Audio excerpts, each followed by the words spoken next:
आपका gamer king जी के साथ। और मैंने आपको मिनी मिलिशिया जो आप देख सकते हो गेम प्ले पे, तो वीडियो सोच लेकर अंत तक जरूर देखना। मैंने डिस्क्रिप्शन पे इसकी लिंक दे दिया, वहाँ से आप डाउनलोड कर लीजिए। तो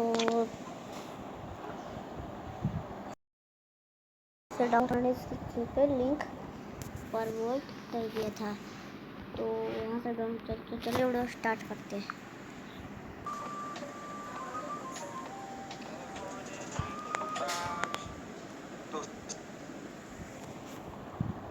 तो सबसे पहले आपको यहाँ से प्ले स्टोर ओपन करने लगा। यहाँ से प्ले स्टोर ओपन करने के बाद आपको मैंने डिस्क्रिप्शन पे लिंक दे दिया है, डाउनलोड कर लीजिएगा। तो यहाँ से आपको इस पर क्लिक करना है, यहाँ से लिखना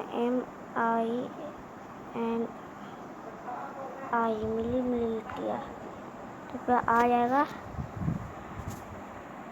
यहाँ पर तो देख सकते हो कुछ ऐसा इंटरव्यू आया।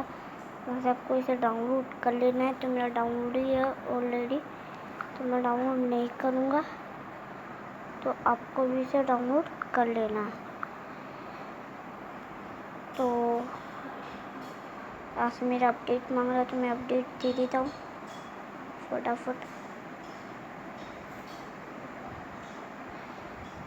तो अपडेट हो रहा है मेरा, तो मैंने डिस्क्रिप्शन पे लिंक दे दिया, तो वीडियो वहाँ से डाउनलोड कर लिया गेम को। और ये ऑनलाइन गेम में ऑफलाइन ऑनलाइन पे। तो प्लीज़ अगर वीडियो अच्छी लगी तो वीडियो को लाइक कर देना, प्लीज़ यार सब्सक्राइब तो ज़रूर बनता है, क्योंकि ऐसे रिलेटेड वीडियो लाता रहता हूँ। तो सब्सक्राइब कर लीजिए चैनल को। तो मिलते हैं नेक्स्ट वीडियो।